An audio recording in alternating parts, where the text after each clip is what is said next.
गैया ओरैनो सिनस्रि सानायमोन ओमफ्राय ओरै आथिं फारसेयाव मिजौनाय सानाय गनानै दस्रायाव हाबनानै दंमोन नैबे आरो थाबायनो हाया बे अपारेसन खालामनो थिनदोंमोन बेजों ट्रिटमेन्ट लाफैनानै खालामनाङाखिसै माबाबाय सालांबाय जर गैला गंलांबाय फेन्दासिम थांजोब्बाय दा साबसिन जाबाय। खुलुमबाय लोगोफोर, आजिखालिनि दिनाव जोंनाव मानसिफोरनाव एबा मानसिनि देहायाव गोबां बेबायदिनो सानाय सुनाय बेमारफोर जायो, जेरै माखासे जोंनि कमन बेमारफोर एबा सानाय सुनाय, जेरैहाय नोङो नैदो गोदोना सानाय बिराद कमन, ओमफ्राय बेक पेन बेथ' बहुद कमन, माने सिं सानाय, सिनस्रि सानाया, आरो बेनिफ्राय जरा जरा सानाय जइन्ट पेन, आरो बेनिफ्राय हान्थु सानाय, बिराद बेबायदि बेमारफोरा दिनैनि दिनाव बिराद कमन।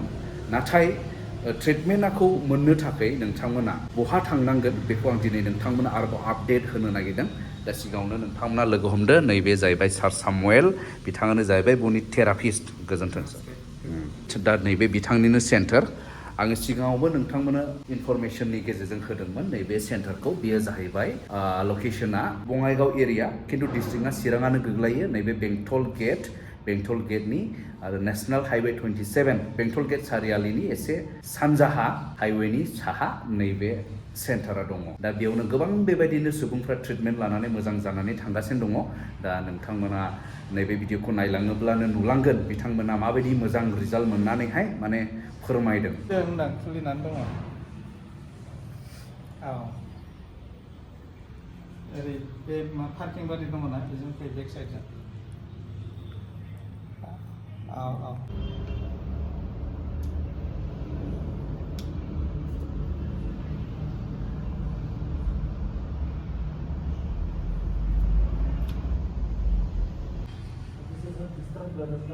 जेनेबा मा खामानियाव बाहायो? बे मोनसे बिनि ब्लाडनि मोनसे फिसा फिसा सेल थायोना, बेखौ सार्कुलेट खालामो आरो। आच्छा, ब्लाड सार्कुलेसननि खामानि आरो ने?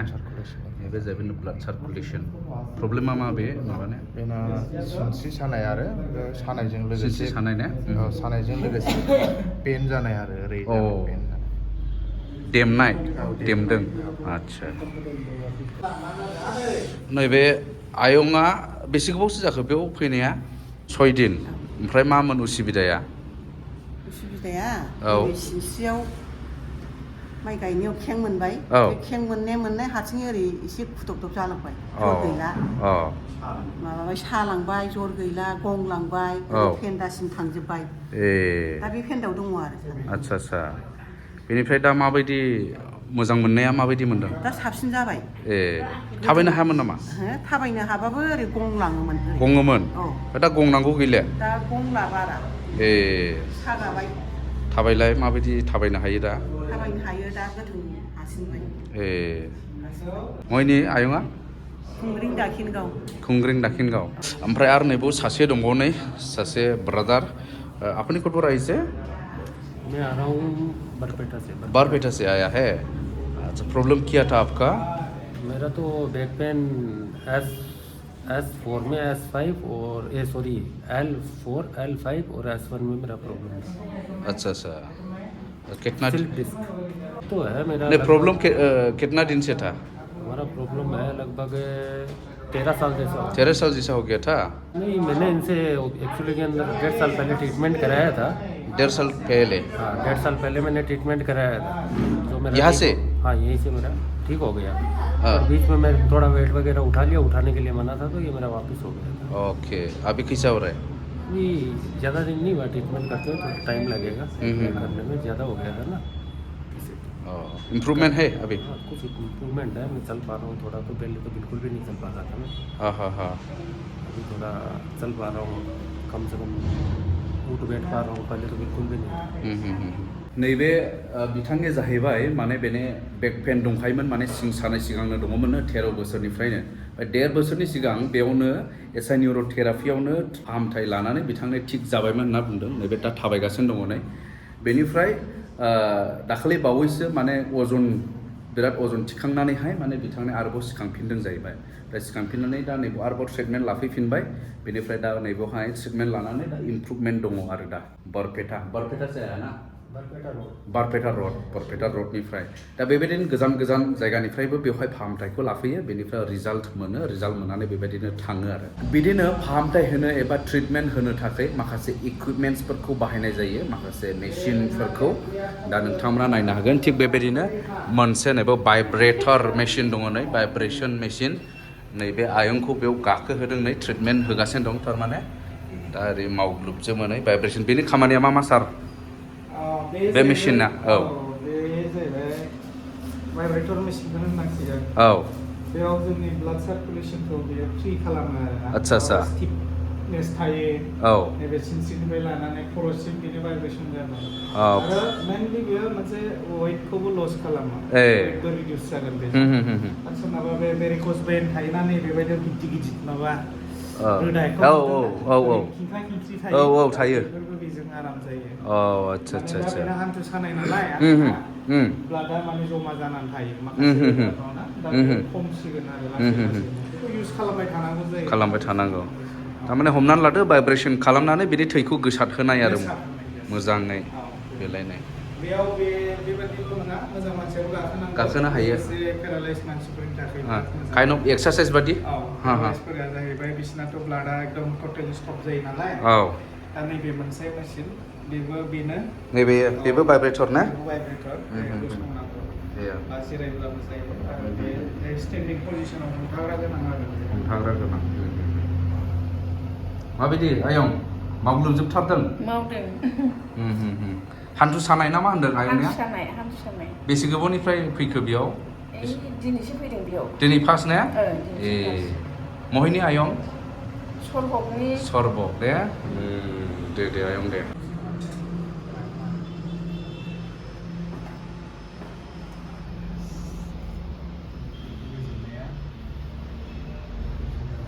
दा बेबायदिनो नैबेवहाय ट्रिटमेन्ट लाबाय थानाय सासे सुबुंनाव आङो नोंथांमोननो सोंनानै खिन्थाबावनि बिथाङा माबायदि फोरमान मोनदों एबा रिजाल्ट मोनदों दा नैबेवहाय ट्रिटमेन्टआ दासो जोबदों नै बेनिया दा नैबेयावनो ट्रिटमेन्ट लागासिनो दं महायनिफ्राय फैदों बाहागि आं बर' बाजारनिफ्राय बर' बाजार चिरां डिस्ट्रिक्ट बर' बाजार औ बेनिफ्राय मा उसुबिदा दङमोन आंना फारसे जानजियाव सायोमोन हा दा थाबायलायनो हायामोन सानानैनो आदसा फारसे सायोमोन आरो बिरादनो ओमफ्राय दा नानानै मोजां मोनबाय आरो खमसे खम दा सिङाव एसे मोननाय दंबावो आरो फार्स्ट टाइमावलाय हाथारामोन बिराद सायोमोन थाबायनो हायामोन नामा थाबायनो हायामोन बायनाय बायदि मोनलायोमोन आदसा सानानैनो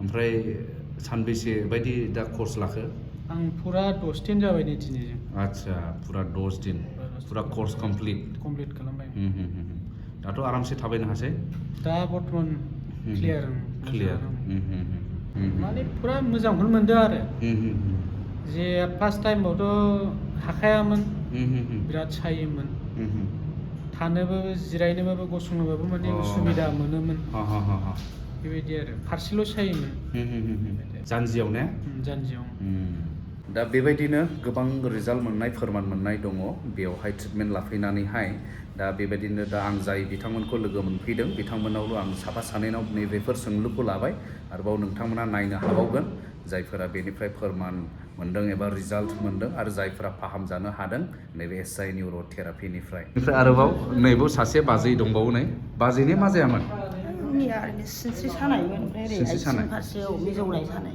ए हा हारसिं जादोंमोन ना बोरैबा जादों हारसिं जादों ए ओमफ्राय दा डक्टरनाव ट्रिटमेन्ट खालामबाय अजाबो नायदोंमोन हामाखै ओमफ्राय डक्टरनाव लवार आसामाव फेगुसारजों नायबाय सन'ग्रामा बा एक्सरे खालामनानै नुबाय ओमफ्राय नैबे गेजेरनि हाराया गनानै दसेयाव हाबनानै दंमोन नैबे आरो थाबायनो हाया ओमफ्राय थैया ब्लक जानानै दंमोन आदसा ओमफ्राय सारा बे फेगुसारा थिनहरबाय बेहाय थेरापिनाव ओमफ्राय बेजों नाफैनानै मोजां मोनदों आरो हामबाय ओरैनो 3 मास ट्रिटमेन्ट लानो थिनदोंमोन 3 मास गाहाम नाङाखै आरो मास मोनसेयावनो हामदों दा मोजाङानो जाबाय ने मा डक्टरा अपारेसन खालामनो थिनदोंमोन डक्टरा अपारेसन खालामनो थिनदोंमोन बेजों ट्रिटमेन्ट लाफैनानै खालामनाङाखिसै हा दा मोजाङानो जाबाय आरो सानबेसे जाखो दिनैसिम दा बेयाव फैनायाबो सानबा जाबाय दिनै। सानबा ने सानबायावनो फ्राय मोजां जाबाय आरो दा नोंथांमोना खोनाबाय बेबायदिनो सोरनिबा माखासे क्रिटिकेल रोदानि एबा बेगेंनि माखासे बेमारफोरा माने गासिबो नङा माखासे जेरै नैबे बाजैनिया माने डक्टरा माने अपारेसन खालामनो नागिरबायमोन जाहैबाय खिन्थु दा अपारेसन खालामनो हायाखिसै नैबे एसआइ निउर'थेरापि सेन्टाराव फैनानै दा फाहामथायखौ मोननो हाबाय आरो दा अपारेसननिफ्राय बासाय जाबाय। दा नोंथांमोना खोनाबाय दा बेबायदिनो जाय नोंथांमोनहा बेफोरबायदि सोरबा सुबुं एबा नोंथाङा बेबायदि भुगिनांनानै जुदि दङब्ला पेरालाइज सानाय सुनाय जरा सानाय बायदि सानाय बेफोरखौहाय नोंथांमोना फाहामथाय लानो हागोन नैबे एसआइ निउर'थेरापि सेन्टारावहाय बेंटल गेट चिरां डिस्ट्रिक्ट। दा नोंथांमोना नैबेयाव नायनो हागोन बेयो जाहैबाय नै मोनसे मानसिनि जोंनि सिं माने सिनस्रि नैबे सिनस्रिखौ बेयाव दिन्थिदों नैबे सिनस्रियानो बेफोरनि बिराद प्रब्लेम जायो आजिखालि जोंनावहाय नै बेफोरबायदि सिनस्रियानो दा बेफोरखौहाय बिथांमोना नैबे सेन्टारावहाय माने बिथांमोना माने सेटिं बानायो आरो सेटिं बानायनो हायो। बर्थमान माबायदि सोलिदों सार? गोजोन्थों बयखौबो आंनि गोसो सिंनि गोजोननायखौ जासिहरग्रोबाय। दा बे जायगायाव दाख्लै जे सारमोनहा माखासे भिडिअ हगारदोंमोन बे भिडिअनि गेजेरजोंनो गोबां मानसिया कन्टेक्ट खालामनानै फैदों आरो गोबाङानो हामनानै थांनायखौ मोनदों।